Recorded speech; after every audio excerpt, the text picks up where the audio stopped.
आज प्रजापिता ब्रह्मा कुमारी ईश्वरीय विश्वविद्यालय तोशाम केंद्र के गांव जमालपुर में दीपावली पर्व को उत्साह पूर्वक मनाया गया, जिसमें तोशाम सेवा केंद्र की निमित्त बहन राजयोगिनी बी के मंजू ने दीपावली पर्व के त्योहार की उपस्थित माताओं, बहनों, भाइयों व बच्चों को दीपावली पर्व की शुभकामनाएं व बधाई दी। उपस्थित माताओं व भाइयों को संबोधित करते हुए बताया, दीपावली शब्द का अर्थ है दीपों की अवलीक पंक्ति। इस पर्व पर लक्ष्मी के आवाहन के लिए दीप जलाकर खूब रोशनी की जाती है। दीपक के स्थिरता पूर्वक जगने के लिए उसमें निरंतर घी या तेल का होना बहुत जरूरी है। इसी प्रकार मनुष्यात्मा की आत्मिक ज्योति जगते रहने के लिए भी उसमें ईश्वरीय ज्ञान का निरंतर बने रहना जरूरी है। जब बुझा हुआ दीपक किसी जगे हुए दीपक के संपर्क में आता है तो वह भी जग उठता है। ठीक इसी तरह ही आत्मा भी सदा जागती ज्योत परमपिता परमात्मा के संपर्क में आने से जग जाती है।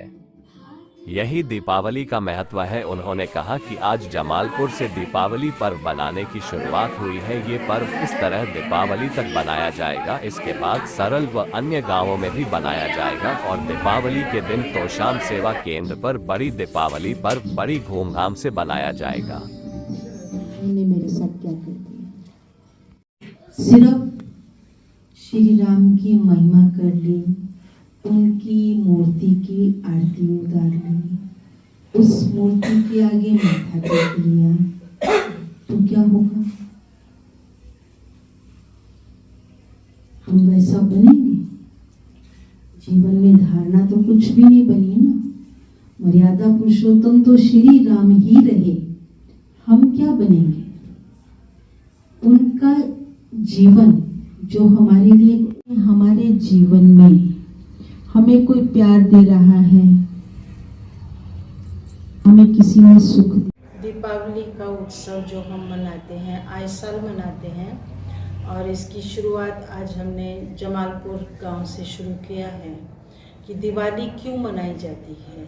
वास्तविकता तो ये है कि दीपावली पर परमात्मा पिता आकर के जो हम आत्माओं की ज्योति जगाते हैं, जिसमें आप देखेंगे एक बड़ा दीपक लेते हैं, उस दीपक से ही छोटे छोटे दीपक जलाए जाते हैं। तो वो मतलब ये है, बड़ा दीपक परम ज्योति परमात्मा शिव का प्रतीक है। जब वो इस धरती पर आते हैं और वो ज्ञान का प्रकाश हमें देते हैं, उस ज्ञान के प्रकाश से हम आत्माओं की जो ज्योति है वो भी जलती जाती है। धीरे धीरे एक ज्योत से दूसरी, दूसरी से तीसरी, जैसे जैसे ये ज्ञान बढ़ता जाता है तो वो ज्योति का प्रकाश भी बढ़ता जा रहा है।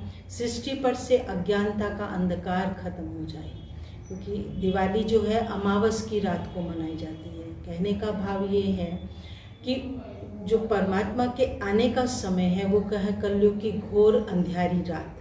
इस घोर अंधियारी रात में परमात्मा आकर के, अज्ञानता की अंधियारी रात में ही परमात्मा आकर के ज्ञान की रोशनी हमें देती है। ज्ञान को अंजन भी कहा जाता है, ज्ञान को रोशनी भी कहा जाता है, ज्ञान को प्रकाश भी कहा जाता है। तो ये सब प्रतीक है कि जैसे जैसे आत्मा में ज्ञान बढ़ता जाता है तो उसका प्रतीक वो ज्योति दिखाई जाती है। और दीपावली के दिन श्री लक्ष्मी जी का आवाहन किया जाता है। उससे पहले हम सारे घर की सफाई करते हैं, एक एक घर का कोना साफ करते हैं। वो इसीलिए कि लक्ष्मी जी उस घर में वापस आएंगी। लेकिन दीपावली तो मना ली जाती है, पर लक्ष्मी देवी क्यों नहीं आई?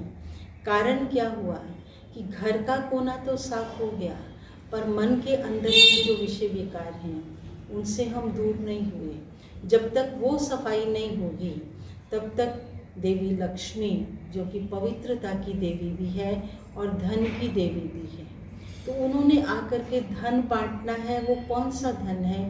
पहले तो हम आत्मिक ज्ञान धन से भरपूर होंगी और उसके बाद हमारे जीवन में पवित्रता, शुद्धता, सुख, शांति, ये सब कुछ जब होगा इस धरा पर, तभी सच्चे मायनों में दिवाली पर या श्री लक्ष्मी जी का अवतरण इस धरती पर ही होगा। तो लक्ष्मी जी को धन की देवी कहा जाता है। परमात्मा पिता ने जो हमें ज्ञान धन दिया, उसका प्रतीक तो श्री लक्ष्मी को दिखाया जाता है। वही लक्ष्मी जब साधारण स्वरूप में जगत अम्बा के रूप में थी, तो उन्होंने हमारी सब मनोकामनाएं पूर्ण की। और उसी मनोकामनाओं को पूर्ण करने के बाद हम भविष्य में जाकर के वही जगदम्बा श्री लक्ष्मी बनती है। अब ये लगातार पर्व बनाया जाएगा दीपावली अभी का? ये पर्व हम लगातार आसपास हमारे जो आश्रम हैं, हमारी जो क्लासेस चलती हैं, उसमें भी ये पर्व मनाया जाएगा। 1-2 दिन बाद सरल में, फिर उसके बाद हम सागवान, इस प्रकार आसपास के गांव में हम ये दीपावली का पर्व मनाएं। दीपावली तक चलता रहेगा? दीपावली तक ये पर्व हमारा चलता रहेगा और दीपावली के दिन यहाँ पर धूमधाम से हम ये प्रोग्राम भी मनाएंगे।